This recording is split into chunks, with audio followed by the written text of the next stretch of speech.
new directions in language acquisition and language practice. And I hope once again, these ideas, which are really conjectures, not hypotheses, are going to make life easier.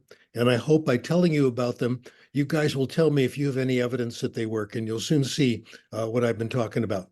Okay, the benefits of reading. Three benefits I want to talk about. The first one, of course, and this is self-selected reading for pleasure, which is really important. The self-selected part is crucial, and we have nearly totally ignored that. I'll give you my experience. I've learned from Hayun, who is our keynote speaker, that drawing on your own experience and thinking of yourself is a good idea. It's a good way of getting better evidence and a better feeling for your hypotheses. So this is what happened to me. When I was in secondary school and high school, which was, by the way, in Illinois, and it was all English in the Chicago area, we had language arts. And in language arts, just like in your school, we read the classics of British and American literature. We wrote essays on the papers, and we read all the work that the famous people did. Today, only 60 years later, I cannot remember the name of a single book that was assigned. Nothing, like it didn't happen. I do remember what I read that I selected myself. Three things. Number one, comic books. When I was in the third grade, I was in the low reading group. My father brought home comic books, and he said, Stephen, you can have all you want. I'll pay for them. I read comic books voraciously, and within a year, I was promoted to the upper group, and that was the breakthrough. Comic books are wonderful, in my opinion. I think Spider-Man is one of the most important characters in American literature. Time for me to brag a little bit for a change.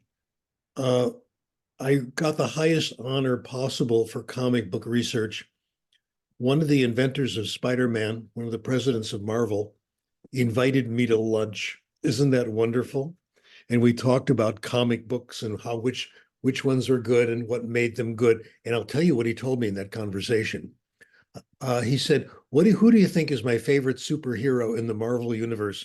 I said, I have no idea. And he said, the Silver Surfer. If you remember the Silver Surfer, he traveled on a surfboard between planets and did lots of heroic things. The good thing about Silver Surfer, about making plots, is that the Silver Surfer had lots of problems we cannot imagine. The villains in the storyline kidnapped his parents and said, we're going to murder your parents unless you do evil deeds for us. This is a conflict. So I found out that Stan Lee was absolutely right in analyzing the comic books that I thought were good. So I read comic books, I read science fiction, and I read baseball stories, especially the works of John R. Tunis, who wrote a wonderful series about the made-up Brooklyn Dodgers team, 9 volumes. To this day, I think about these books, let me tell you. And I have, little segments on my computer, etc. That was my literature. It was comic books, science fiction, and baseball stories. And as you can tell, because here I am, famous person, it absolutely worked, okay? Well, self-selected reading does 3 things, and I'm going to talk about them in order. Number 1, self-selected reading is the source of our competence in literacy. The theory that I've worked on for the last 30 years or so says we acquire language in one way, when we get comprehensible input and the topic is very interesting for us. And that's what self-selected reading does. I have collected the research of this, and I'm kind of pushing my books, but not really. This is my book on this, came out in 2004, The Power of Reading, and I think it's still pretty good, and I do highly recommend it, but don't order it. Take my advice. Look for a used copy. I check these every few days. The new copy can run you anywhere from $10 to $40. The used copies, you can get them for less than $2. So do that, Okay, it really does work. It's a better method. Okay, the research consistently shows that kids who do more self-selected reading and adults are better off in school. It's all in there, study after study. I want to tell you about one study, which is my favorite. This is a study where one of the co-authors was my student, Fei Shin, and she worked with the teachers and they got together and they did this study. She called it Sophia's Choice. Isn't that a clever title? Sophia was a ESL student who came to the United States around the 6th or 7th grade. At her school, every year before the school year began, all ESL students took an English test. And at the end of the year, they took another version of the English test to see how much they improved in their ESL classes. You know what's coming, okay? Well, Sophia's case, she got worse. Her scores got lower. She had lower scores in the spring than she had in the fall. Then it was summertime. She went home in the summer. When she came back in the fall, she took that test again. She had improved dramatically over the summer. What did she do over the summer? How did her scores rise so quickly? How did she acquire so much English? Well, the Los Angeles area where all this took place is pretty hot in the summer. And she went to the local public library to cool off. She went to the juvenile fiction section and she read books that are interesting for someone her age. Her favorites, Nancy Drew. Have you read Nancy Drew? Nancy Drew's pretty good. Sweet Valley High. We've done several studies on Sweet Valley High, and they're really quite good. The Christy Miller series. She averaged 50 books every summer. Wow. She didn't do it to improve her reading. She did it to get out of the heat and enjoy herself. And she found these books and she really, really liked them. So this is the kind of evidence we have. This is one study. This one happens to be my favorite because it turns out to be very well set up. Comparison group, one student and compared to what she did in classes. So it works. Now, the idea of doing pleasure reading has been criticized. I think it's a good idea to do that. And the major criticism is if kids read what they want to read, they're just going to read these popular books. They're not going to get academic language. It's not going to help them in subject matter classes. Well, my colleague Jeff McQuillan has taken care of this in several studies. His first one, I think, was analyzing the vocabulary in the 7 Harry Potter books. And he found that if kids read those books, they will encounter over 200 academic words that are in academic word lists, okay? He did that, several other studies. His overall conclusion, picking up academic words, acquiring academic words from reading for pleasure is 3 times as fast as study, vocabulary study. Okay, that's number one. So self-selected reading is a major source of our language, okay? Our academic language. Number 2, knowledge. People who read more know more. This is a wonderful study done a long time ago, but it was I think it's one of the best studies ever done. Stanovich and Cunningham back in 1993. They first of all tested college students on a wide variety of subjects: science, social studies, current events, personal finance, health, technology, cultural knowledge, multicultural knowledge, etc. Basic issues of, say, health. Where in the body does this disease happen, et cetera, et cetera. And they got scores on all these things. Then they went to the local high school and they gave a questionnaire to students in their first couple of years. And they found that students who had a better knowledge of everyday popular literature, everyday bestsellers, for example, did better on these tests. They knew more. Kids who knew who Maya Angelou was, who Stephen King was, students who read magazines, Forbes, Ladies' Whole Journal. Now, you better sit down when I tell you this next finding. What was a very weak predictor was their grades in school. How much they read for pleasure was a much better predictor of how much they knew about all these topics than their grades in school. And the topics that were tested, the kind of information, were things we want high school students to learn about anyway. So this was a very practical kind of thing. So we got two things so far. Number one, if you read for pleasure, which is our heroic activity, it's the major source of our competence in literacy, vocabulary, grammar, all these things. Number two, people who read more self-selected pleasure reading know more, and they know more about many different topics. Well, it gets better, even better. Those who do more pleasure, I was going to give you one example of this from one mistake I made, one of many mistakes I made in my life. Here in California, as in most other areas, if you are a voter, you might be called for jury duty, okay? And one year I was called for jury duty. And because of the time I was a college professor, they figured I must know something, and they made me the foreman of the jury. Big mistake, let me tell you, okay? Trial was about a child abuse case. And the judge told us in advance that if you find this guy guilty, we're not just going to throw him in jail. We're going to get him psychiatric help. We're going to find out what's going on. 9 out of 10 of us decided the guy was guilty. I thought there was absolutely no doubt in my mind. I had a big chart, this, that, the other.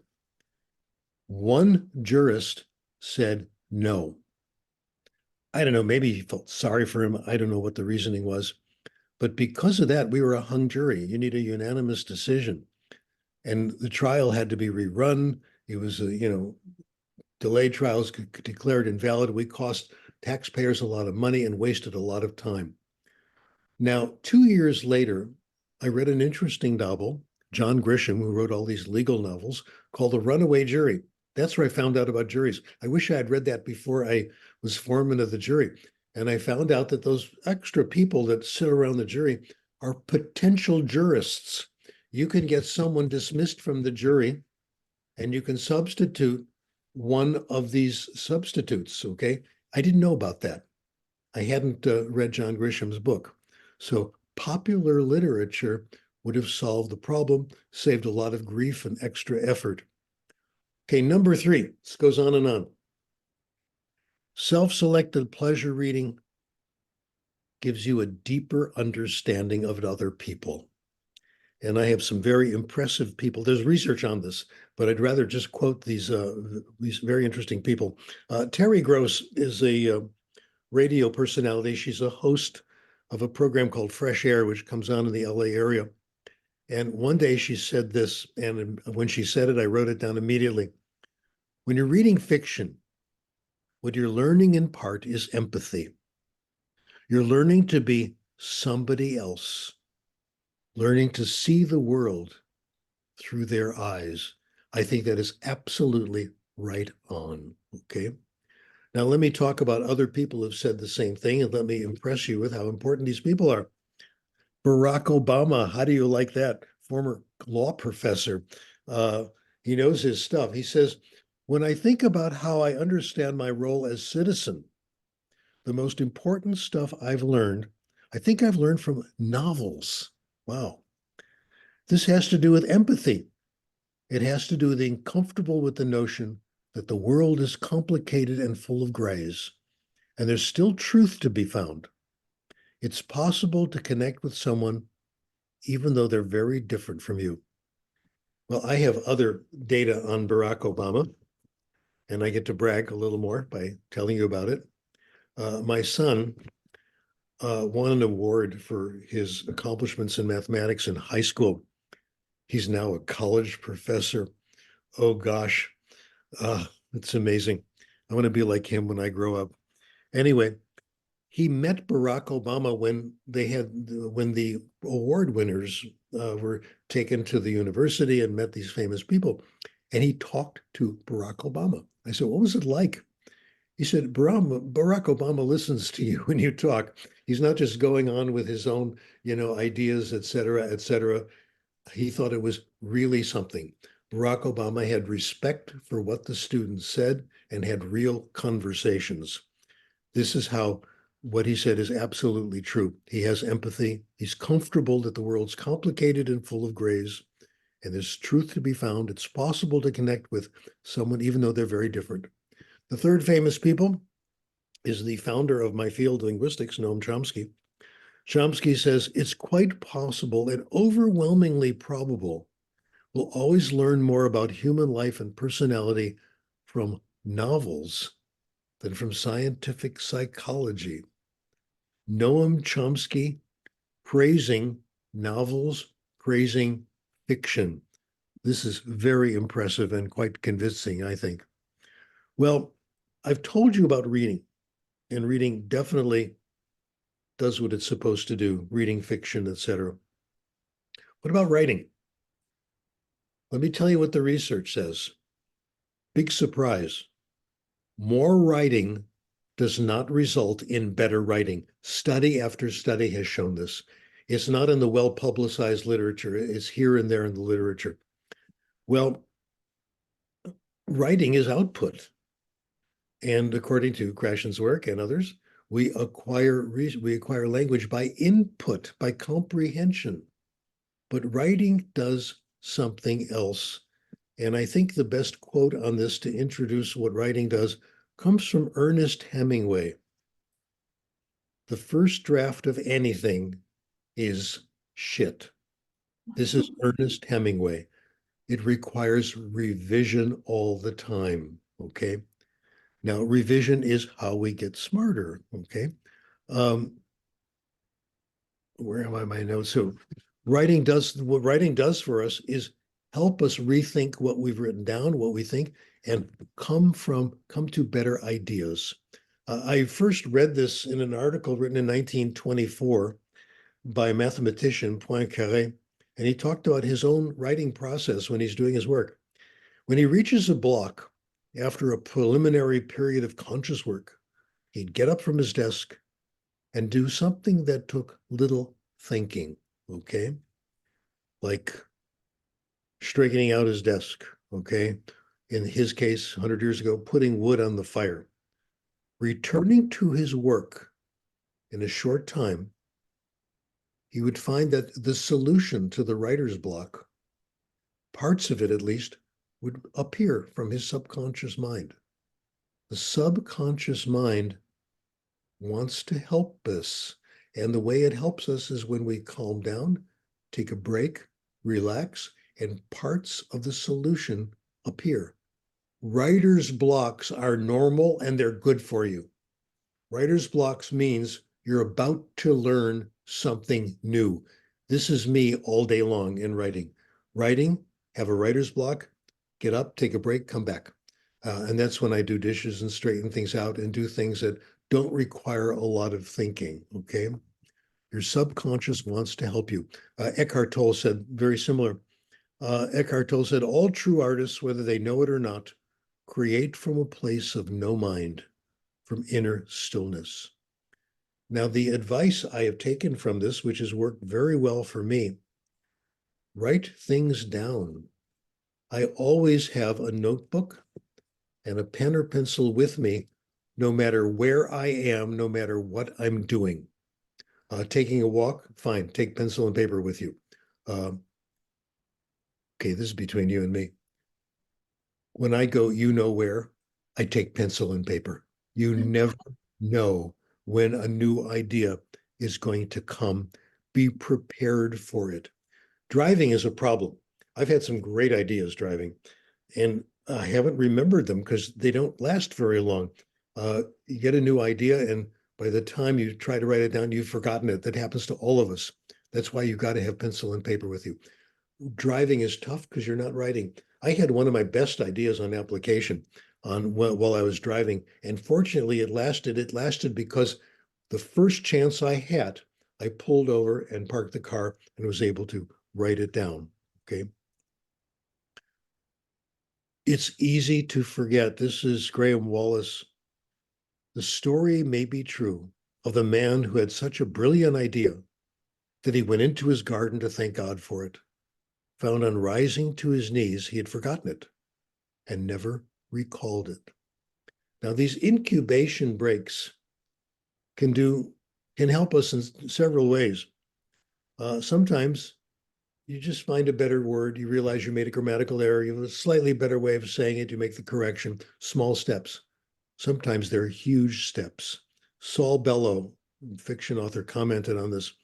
I'm happy when the revisions are big. I'm not speaking of stylistic revision, but revisions in my own understanding. Wow, I am happy with both kinds, but most of the breakthroughs that I have had are because of a writer's block. The solution might come right away, it might come the next day, but it does take some quiet, the quiet mind, and the subconscious then pitches in and gives you bits and pieces of the solution. I should buy an interest in small notebook companies because that's what I'm pitching today. I'm recommending you have one with you all the time, and a pen or a pencil, and you never know when the ideas are going to hit. Well, this is the major point I want to make in this talk, and I'm very anxious to hear your comments.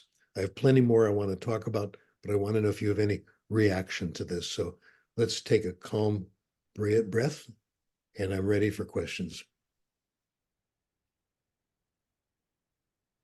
Otherwise, I'm warning you, I'll just keep talking and I'll go into the next topic. Someone who would like to start? Anyone feeling brave, like they want to ask a question? John? Has this happened to you?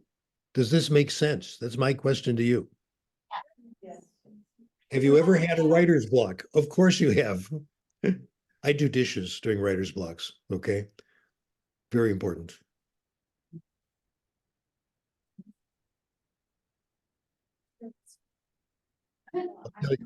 I'll tell you what, if you come up with a question while I'm in my second topic, feel free to interrupt and we'll go to it. My second topic is called New Directions. I have some hypotheses I'd like to share with you. I think they're new. I won't call them hypotheses, I'll call them conjectures. I have a suspicion that these things are right. Not much research. Most of the evidence originally comes from me, from my experience in acquiring languages, which I've tried to do constantly for the last few years. And I'll talk about the history of that in a little while. The problem we have now, oh, by the way, I have to thank Hyun Lu, our keynote speaker, for getting me involved in this and respecting this. In psychology, there's a movement now in therapy that the therapist itself is going to profit from the interaction and should be thinking about his or her own situation and bringing that into the intellectual discussion. Well, the problem we have now, I think, in application is a conflict between conscious learning and subconscious acquisition. Conscious learning is still the most popular method around, which is taking time till acquisition gets its play, gets its time in court. My latest piece of evidence comes from the Santa Monica Community College. Living in that area, we get a free copy of their catalog every year. And I got to tell you, I like Santa Monica Community College. Members of my family have taught there, have taken courses there. I think they do a pretty good job, but not in language teaching. I've gone through the catalog every year and I look at how they're doing Spanish 1, Spanish 2, Italian 1, Italian 2, ESL 1, ESL 2. Guess what? It's all conscious learning. The courses are deliberately set up. So we're going to work on frequent errors in writing, basically tenses such as the subjunctive, et cetera. So give you more drill, et cetera. It's as if language acquisition is never happened, that everything has to be consciously learned. Now, this is kind of frustrating because the evidence we've had over the last 30 years or so shows that conscious learning is painful. It's very hard to do. It's hard to learn these rules. We can never learn them all. It's hard to remember them. If you want to use conscious learning when you're editing, we have stated this several times, you have to know the rule. You have to have time to make the change, okay? You have to make sure that it's right, et cetera. These are very, very stiff conditions. And trying to do it while you're speaking, oh my goodness, you're going to wind up with a stuttering, slow style that people don't want to listen to. We'll talk about that later. Why is conscious learning doing so well? Well, one reason is that theory and research has been buried in expensive and incomprehensible journals and technical books. I know this. I get probably 2-3 papers every day I'm asked to read. Someone is up for promotion. Can you lead this, et cetera? I would say 85% of them, and these are research people, accept the value of conscious learning. It has not even penetrated academia. And I think the research is overwhelming. And I can easily say that because most of it is not from me. All right. What I do now, by the way, to get around this, oh, by the way, journals are not only incomprehensible, they're expensive. You've probably noticed that. I can't afford them. Does that make you feel better? They're really, really expensive. What I do now, I publish my articles, and I'm still putting it out because I like to do it. I still do it. I look for open access journals, journals that are free to read and free to subscribe to. So there aren't very many of them, but I usually try that. And I post things on Facebook. How do you like that? I post on Facebook like every other day. Little short stuff, exactly. Little short stuff, little sort of thing. And, so things to there's places where you can find it, et cetera. Not only are the journals incomprehensible, but also most academic lectures are incomprehensible to me too. My favorite study was called the Dr. Fox study. It was done at USC before I got there. Professors in the School of Education hired a professional actor, you can imagine what's coming, to give a lecture on health education. They gave him a script, and it was complete and utter, let me use the right technical term, complete and utter bullshit. It was all just junk, all wrong, contradictions, just complicated stuff, et cetera. It was called the Dr. Fox study, and they advertised the lectures, the latest breakthrough. Here's this eminent thing. The reviews were nearly 100% positive.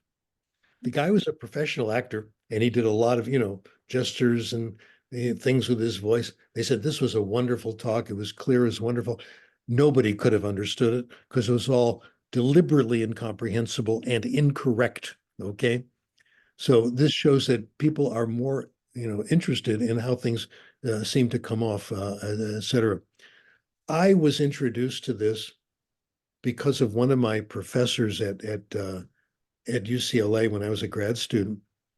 He was so good. His name is Peter Latifogut, and he was a specialty in phonetics, a subject I'm not particularly interested in, okay? Peter gave a lecture, and he started out his lecture by saying, we've been asked by the committee to lower the time of our presentations from 20 minutes to 10 minutes. He says, I'm going to do that right now. And he had to simplify it. He said, here's what we did. Here's the form and transitions and all that. Here's what it means for theory. And it was so plain and simple what he said. I understood it, and I don't care about phonetics. I don't have a background in it. It was totally comprehensible. He got more criticisms from that lecture than any other speaker because people understood it. This is the idea. The problem is, I posted a few things on Facebook on this today, that people avoid criticism by being incomprehensible. Alfie Kohn has commented on this as well. Absolutely correct. This is what is driving us in academia, incomprehensible stuff that's too long, et cetera. So this is part of the problem, but here's the biggest problem.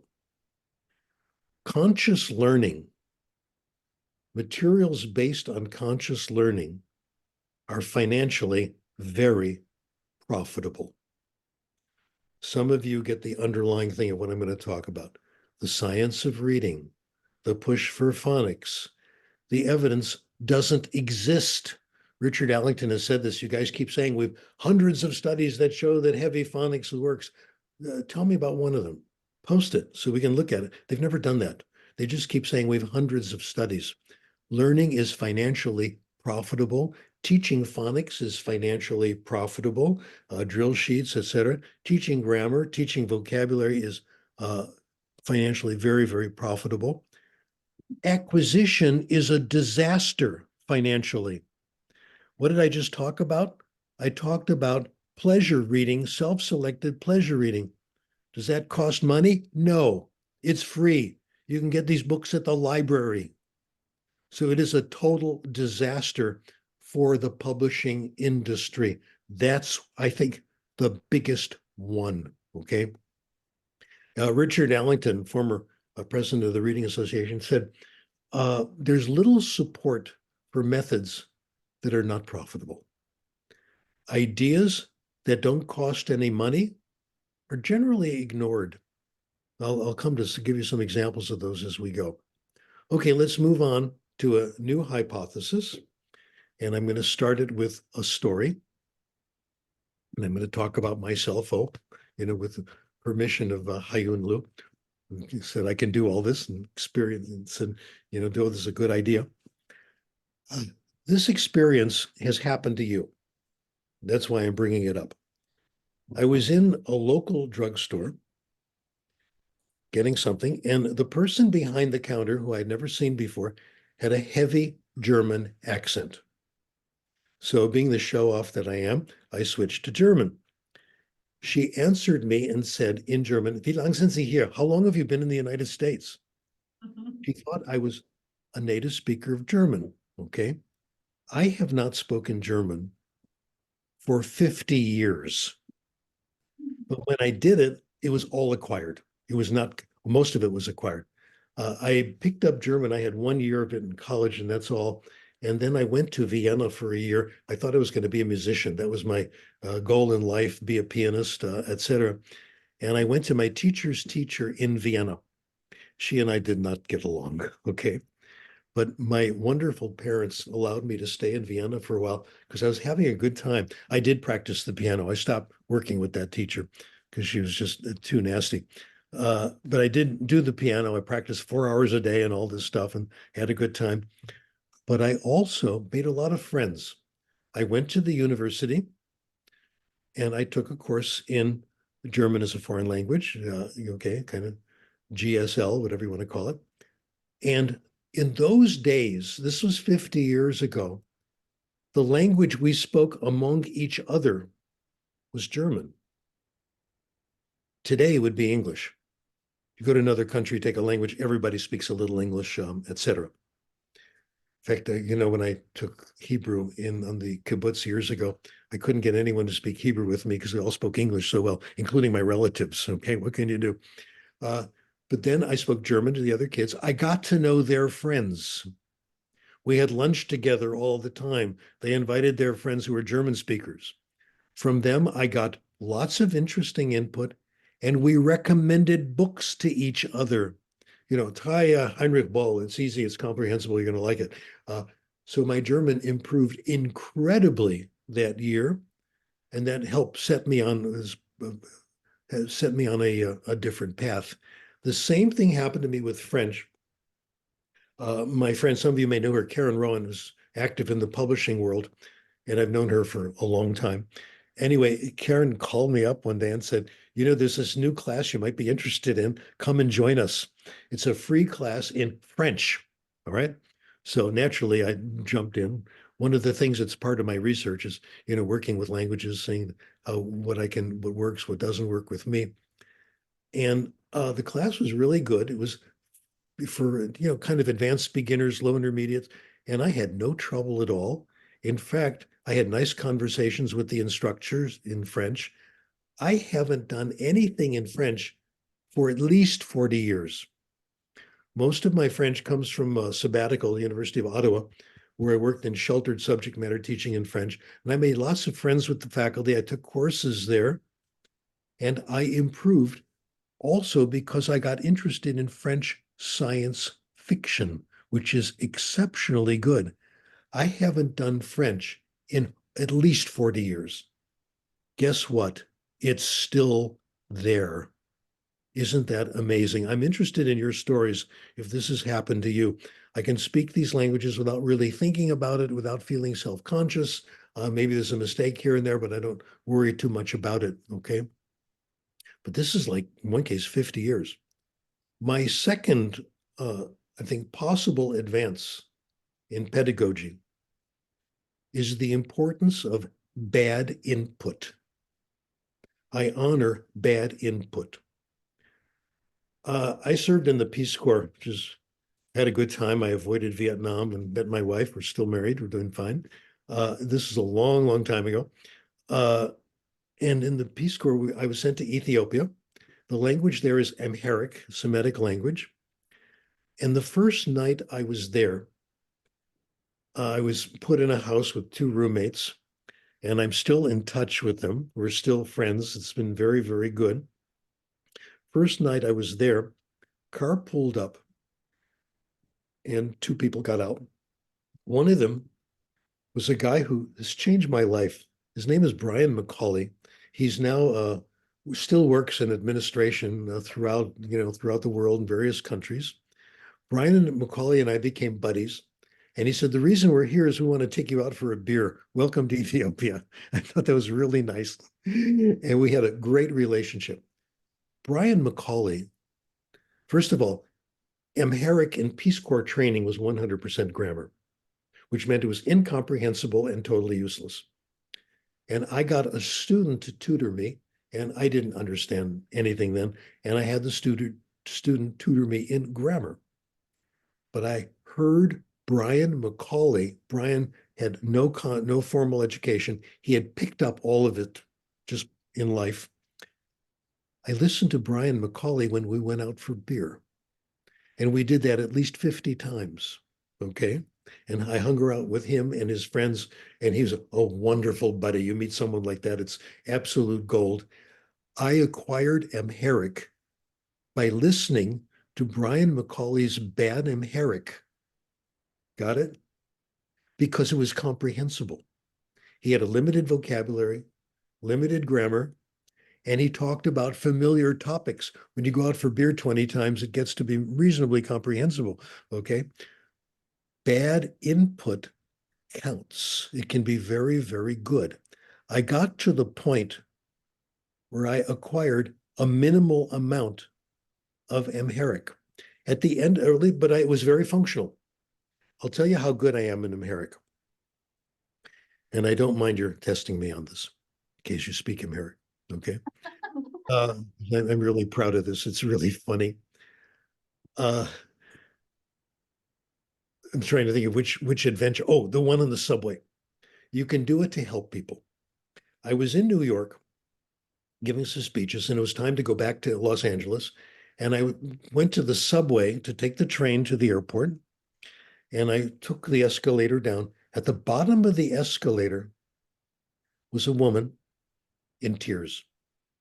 She had with her a guidebook of, how to get around New York, written in Chinese, okay? Written in Chinese using Chinese script.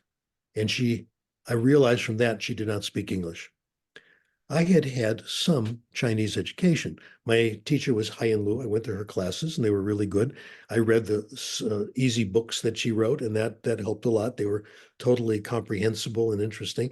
So I had a little bit of Chinese, not very much, not even the equivalent of a solid semester of academic Chinese, even if it was comprehensible, et cetera. I could say a few things, but this woman was in big trouble. So I went up to her. I'm so proud of myself. And I said in Chinese, I help you. Well, bangni, I knew that. And I knew the word for airport. I said, Feijijang. She said, yes, yes, yes. And I said, okay, well, come with me. I'm going to the airport, okay? We got on the train, on the subway, and I had my cell phone with me, which has all the pictures of my gorgeous grandchildren, okay? That's my grandson on a skateboard a couple of years ago. Okay, of course, just like your cell phone. I showed her the pictures of my family. And of course, we had a great time. And she kept saying, how come? They're all pretty and good looking, etc. We got to the main part of the airport. I was able to go to the office and find a Chinese speaker who worked there who could get her to her flight. I knew enough Chinese to help somebody, which is what we're all after. Okay. So I'll tell you another instance. This was with me and my wife a little while ago. I took her to the doctor at Kaiser. We went to the doctor. She had a few little growths on her foot, turned out to be calluses, but the doctor decided we should have them x-rayed. This was so much fun. And the person there at the place where you get x-ray center, was Ethiopian. But I didn't speak to him in Amharic. I just spoke English. But then I overheard him speaking Amharic to another person. Okay. Now, the backdrop of the story, my wife is African American. So this guy said to his friend, they both said, what's this white guy doing here with this local lady? Okay. And I understood that. So I interrupted, and this is what I said. I'm giving you the English translation. I said, what do you mean, white guy, Ferengi, foreigner? Okay. I said, I'm a child of Addis Ababa. In the Addis Ababa Nedligino. And I told him I was a teacher at the Menelik School and all that. And I got to use some swear words, which you can use in polite company when you're just kidding around. I said, Mindano, where's your father? Which means you bastard. And you can do that when you're easygoing and having a good time. The conclusion, they loved it. We had a wonderful conversation and we felt like buddies at the end. That little bit that I knew, I'm not that good in Amharic, okay, was enough to at least have a nice conversation in this case. And again, to help this lady on the subway. At the end of the year, the first year in Ethiopia, they asked us if we would take a test in Amharic. And I agreed. I took the test. If these are the scores, I was down near the bottom. I didn't score very well. There were other volunteers who got higher scores than I did. When we went out together, I would translate for them. My functional Amharic was better than these kids who studied. That's what this got me. I was encouraged to do this because of a person I admire very much, a guy named Steve Kaufman. Steve Kaufman is a polyglot. He knows like 20 languages. He did 10 of them after age 60, between 60 and 70. Isn't that terrific? And he had this advice which has helped me incredibly. Here's what he says. I hope it'll help you. Don't worry about your mistakes. Nobody cares. Isn't that fantastic? They're more interested in what you're saying rather than how you say it. That has given me courage in all these situations. And that's the reason it's work, because we're trained. Yeah, I better make sure it's right. I'll be embarrassed. Nobody cares. Well, I like to take some of the remaining time and push us all in a brand new direction. The closing part of this, which will take a little while. I want to introduce some conjectures, hypotheses, which I think are just brilliant. Here's one that comes from the Persian philosopher Rumi, who said, everybody has a certain thing they're supposed to do in life, a certain path. And you're happy when you find your path. We're all slightly different. This is pretty heavy. School wants us to be good in everything. Like your total grade point average is very important. No, find one thing you like, get good at it. Mark Twain said that the two most important days in your life, the day you're born and the day you discover why. Let me tell you my case. It took a long time when I discovered my path. My path is language. That's what I'm supposed to be doing. It seems right. It feels right. I'll tell you how it happened because I'm betting the same thing has happened or will happen to you. My path is languages. You would never know it from my first 22 years on this planet, okay? I grew up with kind of a bilingual situation. My grandparents spoke Yiddish to my parents. My parents answered in English. I never acquired a single word in Yiddish except for a couple of swear words. That's about it, okay? I was not expected to understand what grandma and grandpa said to my parents, and I didn't pay much attention to it. Neither did anyone my age. So it meant nothing, all the bilingualism around me.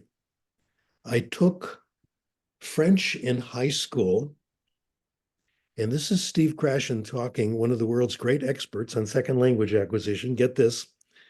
I took French in high school, and I was so bad, the instructor told me afterwards, he says, I should have failed you. But I've looked at your other courses and you've done okay. I don't want to ruin your record. I'm going to give you a passing grade under the condition you never study French in the school again. I'll be blaming. I happily agreed. Okay. Oh my goodness. So I didn't do well. I was not bilingual. I did very poorly in my French class, and I didn't care. I remembered nothing. I thought languages were completely irrelevant.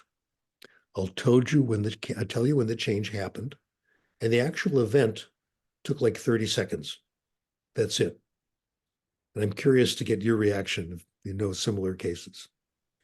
When I was finishing college, my mother, who had really good advice for me all the time, she said, Stephen, what you might consider doing now before you go off to college is go on a trip to Europe. It's called a youth hostel trip. And in this trip, you get together with, say, 10 other kids, and you ride bicycles through Europe. And you stay at places called youth hostels, and you meet kids from other countries. Sure, that may be a good experience. So I said, okay, let's do it. They said, we'll pay for it. Fine, don't worry, everything's fine. So I did this, and I had a good time. They were right. The other kids my age who went on this youth hostel were interesting, good friends. We had a good time. Then at the end of our 3-week tour, we stopped at a youth hostel in Germany. And this was the event that changed everything for me.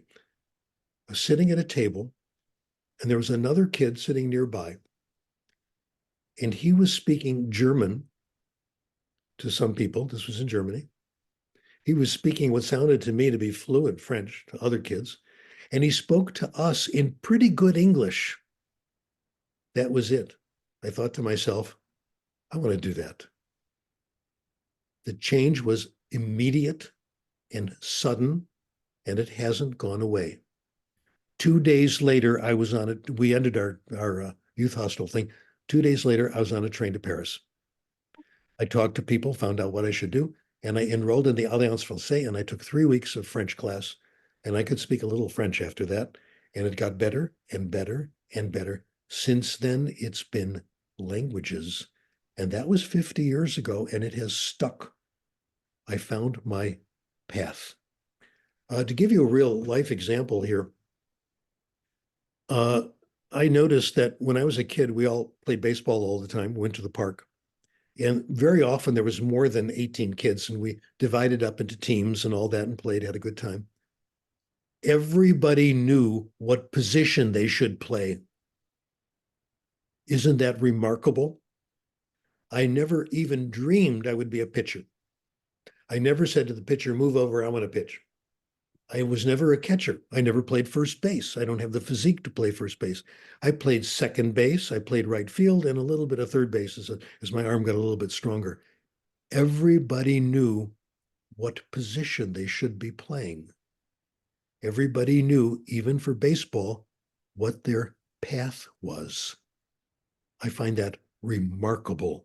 We know, we find out what we're supposed to be doing, and we find our path, and we meet other people who are on the same path. Kurt Vonnegut wrote this amazing book called Play Your Piano, and he invented a new term, which has stuck with me, called a karass, K-A-R-A-S-S.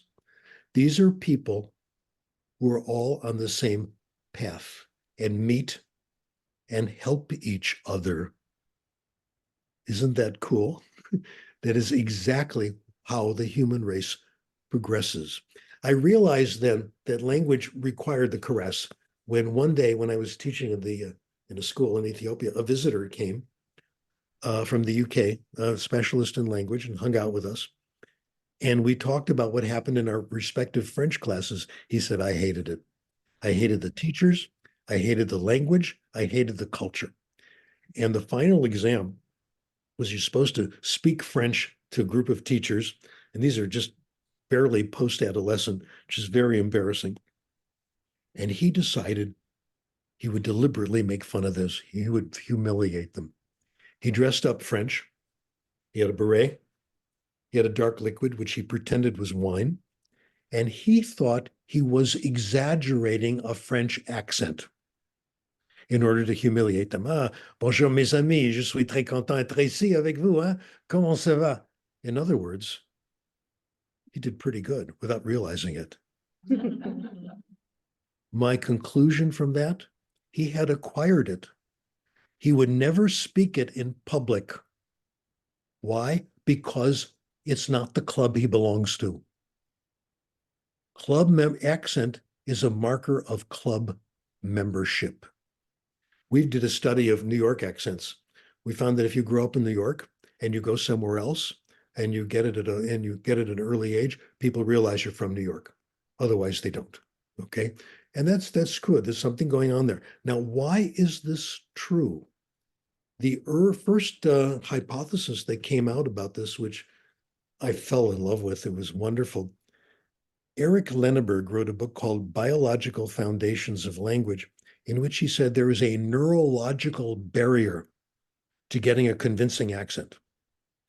It has to do with side of the brain that does language. Language begins kind of in the middle, and then it drifts over to one side of the brain. And by the time it finishes that journey, that's when it closes off your ability to get a perfect accent.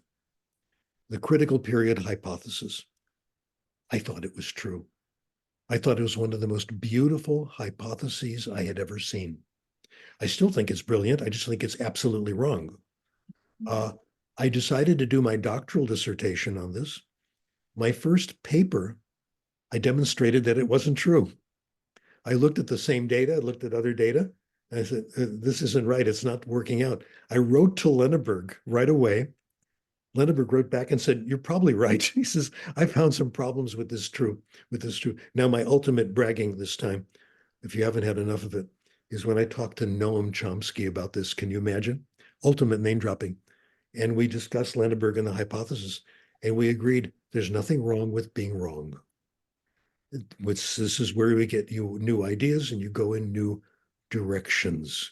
So I still respect Lenneberg's work. And we've all been wrong, and there's nothing wrong with it, etc. So what does accent come from? It comes from the club you've joined. It also, even more, comes from your caress, which group you are a member of. I have two anecdotes. That's all I've got. Two anecdotes, and I wonder if they strike a chord with you. About 30 years ago, I went to Paris for a conference. And I met other scholars there. One person I met from the Sorbonne asked me if I would, meet with her and talk, and we could talk about our research. And when you're in Paris, the way you talk about research is you go to a coffee shop. So we went to a coffee shop and had a really nice conversation in French about our research. My daughter was with us. My daughter was around 12 at the time, and she was enrolled at a French school here in Los Angeles, the Lycée. And she listened to part of the conversation. Mostly she was playing video games. She listened to the conversation. When we were done and we were walking away, she said, Dad, I had no idea you spoke French so well. She said, heard me speak French before. She said, I've never heard you do it so well. This is because the discussion was about my caress. We were discussing research about language acquisition. Oh boy, I have another example. When I was in Budapest, I met a lady there named Lom Kato. Lom Kato was one of the world's great polyglots. One of these people, 20 languages. She did them all living in Budapest, and we immediately became great friends. And I spent a fair amount of time in her kitchen talking about language acquisition. This was at the end of her career. Oh my, she passed away a few years after that, and I got to write a little honorary piece about her for her funeral. It was really a great honor. Lom Kato met my wife and met my daughter and made the most amazing comment. She said, "I feel quite comfortable with your wife and your daughter, but I think my English is better when I talk to you alone in the kitchen." Why? Because we were talking about our research. The subject matter was our caress. And that's always easier, which is why, again, these are conjectures. I don't know if they're true, gathering data, and I'm curious to know what your experiences have been. We acquire language naturally, but it helps even more when we're getting the right input, when it has to do with stuff we're powerfully interested in or as a member of our group. Accent is really group membership. That's what our conclusion is. Well, I'm going to stop here. I've talked to her, well over an hour, going on and on and on. And I would like to hear your reactions. This is a very different view, I know, from what we said. And I think that if these views get studied a little more, we're going to improve the field a little bit. So tell me what you think.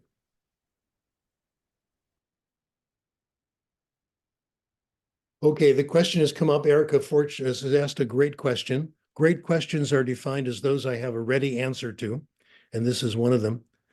What about artificial intelligence? Noam Chomsky has discussed this, and he said it is simply a higher form of plagiarism, okay?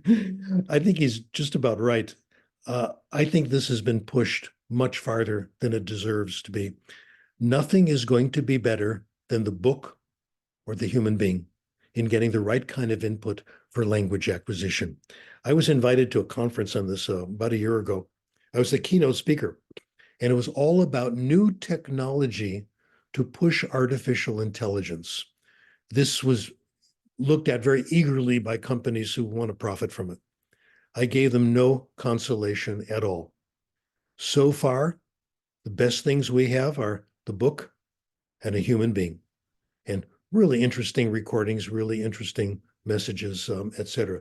I have very little confidence in artificial intelligence. I am suspicious of all the enthusiasm.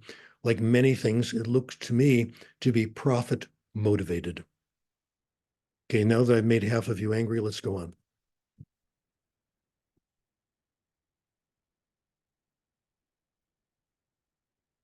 Algo más?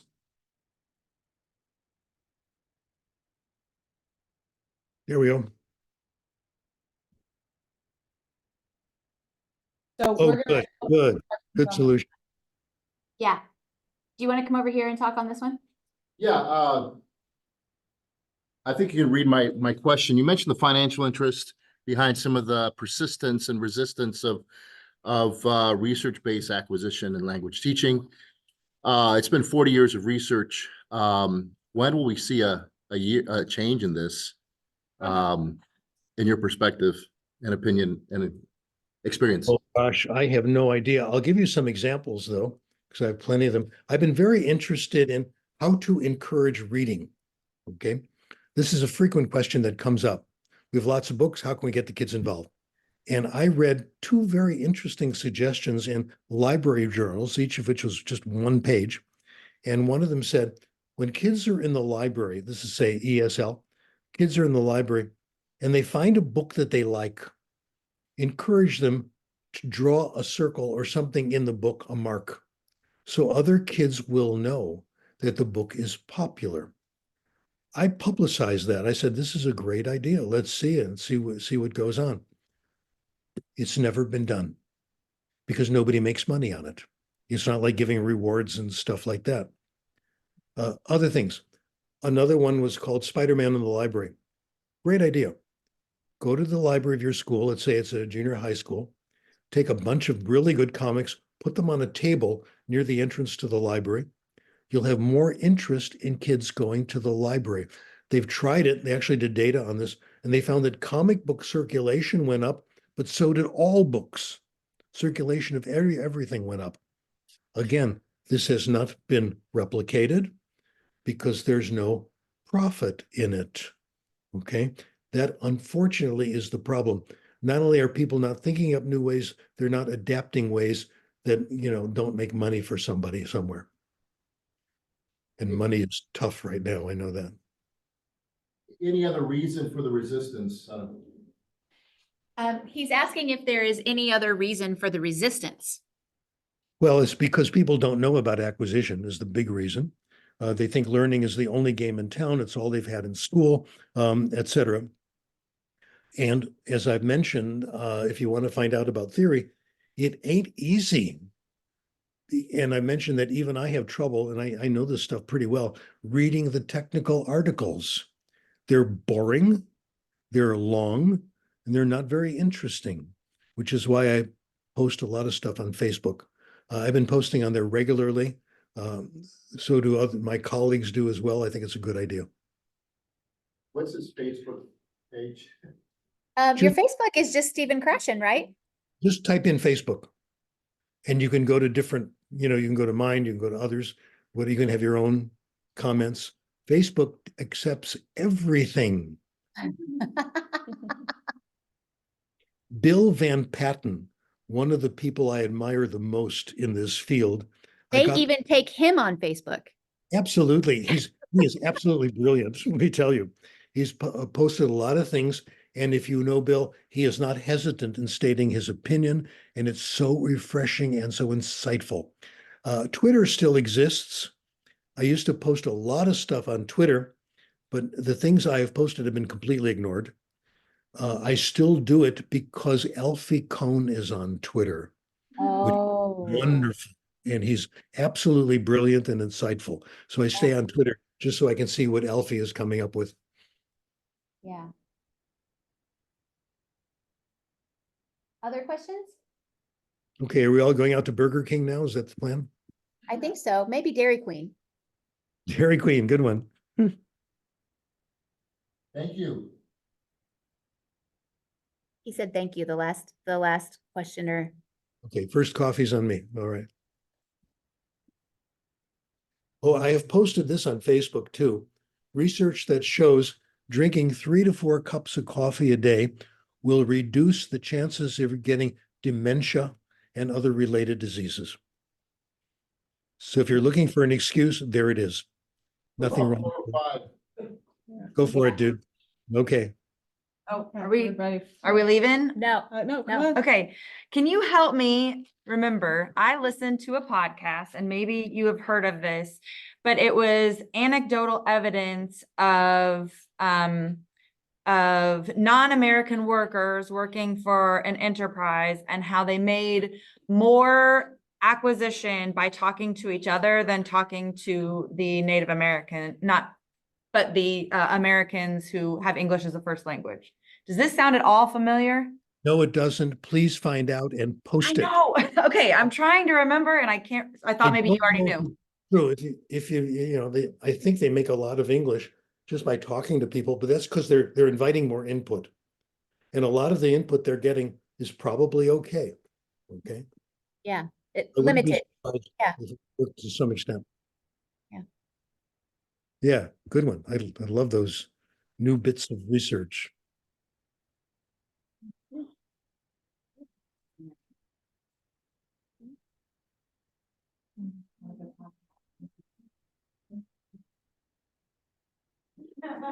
Welcome. Do you have any Welcome. questions for Dr. Krashen?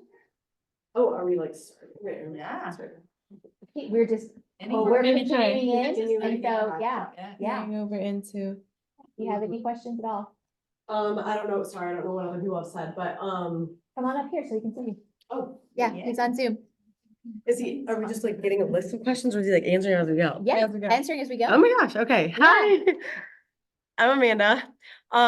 I don't know, sorry if this has been asked, but are there, go-to, activities that like, as far as like trying to get our kids for their language acquisition and stuff, if there's like activities you would recommend for, I do middle school, so kind of crazy, but activities that you would recommend that try to like encompass reading, writing, speaking, listening, maybe some sort of activity that would cover both of them, or an activity that maybe just only hits on one or two, but gets it really well to help get the language acquisition of the students. Of the list you just gave me, the activities that really count are listening and reading. The other ones don't mean anything because they're Yes, I remember this too. okay. No, it's very important to bring that up. And Yes. of that group, reading is so unbelievably powerful. Mhm. Again, I'll tell you what happened to me, which is my responsibility. Near where I live is a supermarket. And one time when I went in, they had new people there. I noticed that the guy behind the counter had a Hispanic name, Jose. Okay. Mhm. So I spoke to him in my then bad Spanish. Okay. He answered me in English because Oh. he said, because we are told here only to speak English. Okay. Oh. The Mhm. boss. So of course I continued in Spanish naturally. And I got better. I got really good in Spanish. I became the hero of the supermarket. He would bring his friends over to talk to me in Spanish. He says, Oh. this guy knows 10 languages, not true. Okay. I became a legend in the supermarket. I got better.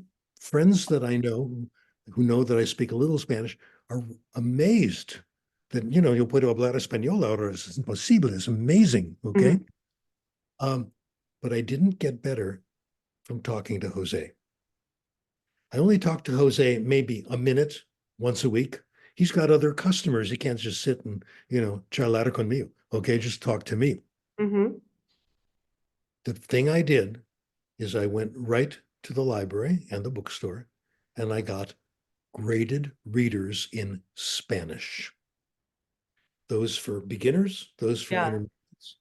And what I discovered, graded readers are better than they've ever been. Yes, we are very fortunate that somehow over the years we've discovered, hey, these kids don't need super simple picture books in just Spanish, and they can't read these chapter books that are like made for, like, my kids love Diary of the Wimpy Kid or Dog Man or whatever. But I said Good. those are made for kids because I have Spanish copies of them in my classroom just to show them. But I'm like, this is for a kid who has had Spanish for 10 years. Like, you read this in English because you've had English for 10 years. Like, do you guys read chapter books? Like, yeah. I'm like, well, you can't read a normal chapter book in Spanish, So I'm glad that recently we've learned that these kids need chapter books, that actually tell a real story rather than just the sky is blue, but it's comprehensible for them. So yes, reading is very important. And I told my kids I can't teach you every word in the Spanish language in the year that I have you or whatever. And I'll have kids that learn a word or use a word that I've never taught them. And I'm like, where did you hear that from? They're like, oh, in a book. I'm like, great. I'm glad that you're getting input. That's not for me. So yeah. Well, let me expand that in a few ways. Yeah, there's not only the idea of you recommending certain authors. I have my favorites. You have your favorites. This is great. Benico Mason has a method kind of based on this, which I think is very good to get you to the beginning up to the low intermediate stage. She has used this for ESL in Japan, and it's very good results, test scores, etc. Kids who come in with no English at all. The first semester, stories. Stories. She uses the chalkboard. She'll start a story and she'll draw pictures on the chalkboard to illustrate the stories. Okay. And it works very well. She knows which ones are good. She uses some classic stories that really, really work. After about a semester of that, reading, again, graded readers, in this case in English, kids come into the classroom and on the table are piles of graded readers in English. And they sample them, they try them. They don't have to which one they do, and the results are pretty darn good. So it's fundamentally reading and listening that does it. And I don't know anything better. So I think you're on the right track. And as we agree, graded readers are gradually becoming literature. Some of them are remarkable. I read them in Spanish. I read them, of course, in Chinese because Heiyun has done a number of them. And I wish they were in all and English. I wish they were in all languages. I think that's going to be the breakthrough. And I think we make more progress when we have more graded readers in all languages. That's where we need more help. Thank you for the reminders on listening and reading. Those I keep, yes, yep, because they can't produce if they don't have that input, you know. Supply, it needs to be in the library, lots of them, et cetera. They're not expensive. Yes. True. Thank you. Thank you. Should have come with a list of questions. Yeah.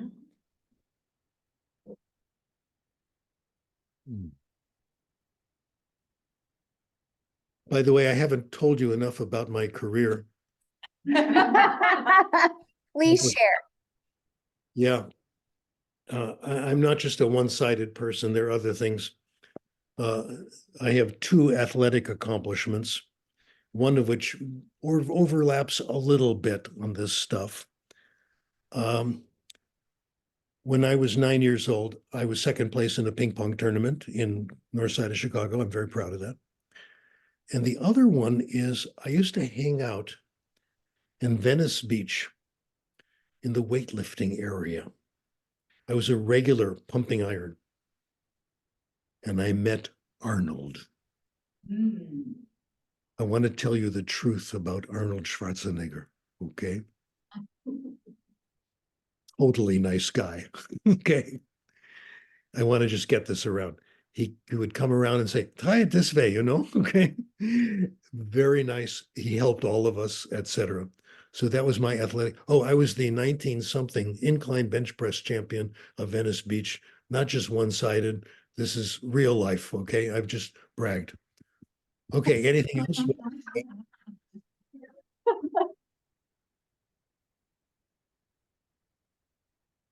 I also ran into Dick Van Dyke once. Oh, He's from my nice. hometown. That was marvelous. Oh my gosh. I ran into Dick Van Dyke. We just started chatting, and I mentioned just a little bit, and we're just sitting around, I think it's Starbucks. And I said, the dancing you did in Chitty Chitty Bang Bang, I thought was the best dancing I have ever seen in my life. He puts his arm around me and says, I like you, tell me more. Okay. And invited me to just sit around with it, which I did for a little while. But some of these people you run into are quite pleasant, and I've never had a bad experience. Okay, guys, let's go off and do our things. I've given you assignments. I'd like more counter examples or supportive examples about your keeping a language over many years. Can you still speak the language several years after you've acquired it, not after you've learned it, but after you've acquired it? I think this is crucial. And have you been able to do good deeds with a small amount of language competence? I would like to encourage our students to be satisfied with just a little bit and not be afraid to use it. Remember Steve Kaufman, you can make mistakes. Nobody cares. You can help them. I have a story Good. about that. Two little stories. That was always the speech that I would give to my students at the beginning of the year. You need to learn another language so you can help other people, because that's why we're here, is to help others. And so my students would always be on the lookout at the grocery store or at the mall or places where they could help someone in understanding English. And so they would come to school all the time with, I was in the parking lot and somebody needed directions and I gave them directions in Spanish, you know. So good. Yes.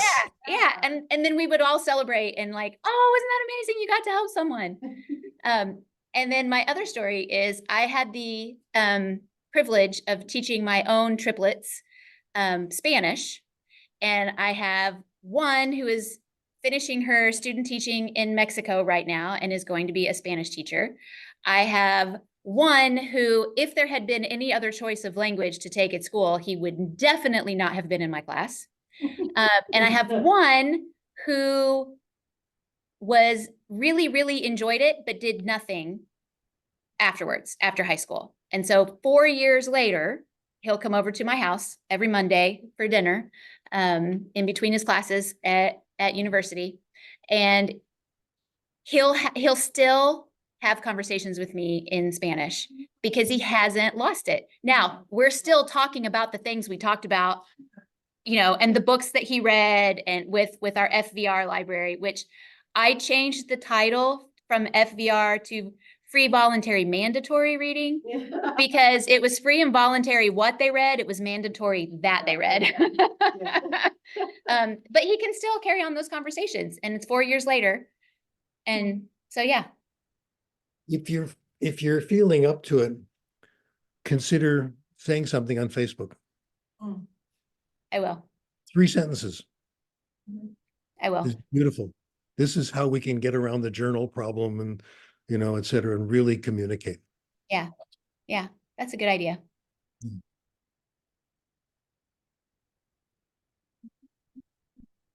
Yeah, I don't know. I would say that for myself. I grew Come up, up here, people sorry. can't- I grew up, my mom spoke French to me up until I was about 3 or 4 years old, and my dad didn't understand that it was okay for me to be acquiring English at the same time that I was acquiring French.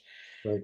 So we reverted to all English in the household, which was, at that time in the 70s and 80s was a norm for the Midwest.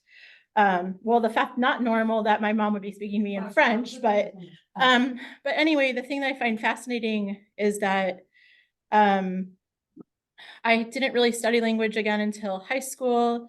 And then I went to Concordia Language Villages for French. And then after that, I didn't really use it a whole lot. But yet when I would go traveling or people started speaking to me in other languages, I would start responding in French, or that I could actually communicate in French when I was in France, not like perfectly, but like, and even now, like, and I've learned so much Spanish now because of my French, because of my relationship with French. So when I'm working with my multilingual learners, there's a lot more that I'm able to help and support them in while they're learning English. So Yeah. it's very fascinating to see how the language will suddenly just pop back up again. It's like, how did that word just happen? And it just pops up in the brain. And it's like, okay, Yeah. I guess I'm understanding and speaking right now. I don't know. You guys, I feel so much better today. This has been great therapy for me. Oh, There are easier ways of doing it. We don't have to suffer so much. that's I right. Really appreciate your stories, and take advantage of Facebook, a line or two, et cetera. These are interesting stories. This is what we need. Well, better than long, boring papers. Okay. I just feel like I'm a little starstruck, but no. Yeah. We're all a little starstruck, Dr. Krashen. You're a little what? Starstruck. A little starstruck. You are the shining star. You're in trouble, let me tell you. I don't have a question, but I love, So he can hear you through the microphone. I just have 3 quick things. One is that, I loved your anecdote about having Yiddish all around and only knowing swear words. I like that. I love the bit you said a couple years ago in some conference about, how like a certain amount of like at level reading has so much more impact than so many other things. And it's just stuck in my head, and it's very motivating for me. And I also, I had one other thing. Oh, I think, in terms of like, Yiddish as an example, I think it's interesting how the only words I know in Yiddish are the words that there's not really a good translation for in other languages. Yeah. So as just in terms of language, I think that's what sticks in our head, is what's like useful and kind of satisfying and poignant. And anyway, it's nice to talk to you face to face-ish. Cheers. Okay. By the way, my Yiddish is pretty good now. I'll tell you. But when I got back from Vienna, in the airport, my mother and grandfather picked me up at the airport. And I was astonished that I understood Grandpa when he talked Yiddish to my mom. Ah. And I asked my mother to speak Yiddish to me for the next year, which she did. Oh, that's Isn't that cool. wonderful? So the cantor at the synagogue's mother came up to visit, and her Spanish was very incomprehensible for me. My Spanish was not very good. We spoke Yiddish. So much fun. That's fun. Occasionally, it's there. It comes back all from knowing a related language. Right. Oh. My grandmother went to college like in the 1930s, and she didn't think she understood any Yiddish that her grandparents spoke at all. And then she aced her German class without studying, and then she realized, yeah. Well, the motto I grew up with, dress British, think Yiddish. I love it. Dr. Krashen, I found the podcast. Okay. Okay, it is called, the podcast is called Rough Translation. It is defunct. It is no longer, but this is an old episode called How to Speak Bad English. So Wow. I found it. Maybe I can too. That's really interesting. It's okay. I now remember where I got this idea of speaking a language poorly and using it to solve problems. I was in a hotel room with a bunch of colleagues. We'd just gotten into the country and all that. And one of us was a guy that some of you may know. Gosh, I'm forgetting his name right now. This will happen to you when you're my age. It happens all the time. Oh, Jason Fritz. Jason, yeah, he's a wonderful language teacher. Oh my God, it's amazing, as you know. And he was on the phone trying to make sense in Italian to someone at an airport to figure out what happened to some luggage. And he was just trying things. And I was really impressed. He's not afraid of making mistakes. He is communicating. It is working. So thanks to Jason. Okay, gang, let's get on with our lives. All right. Thank you, Dr. Krashen. Thank you. In real, as they say. Thank you so much. We really appreciate you. My pleasure. No kidding. Okay. We'll meet again for coffee. You bet. Your treat first time, my treat second time. Okay. Okay, we'll do it.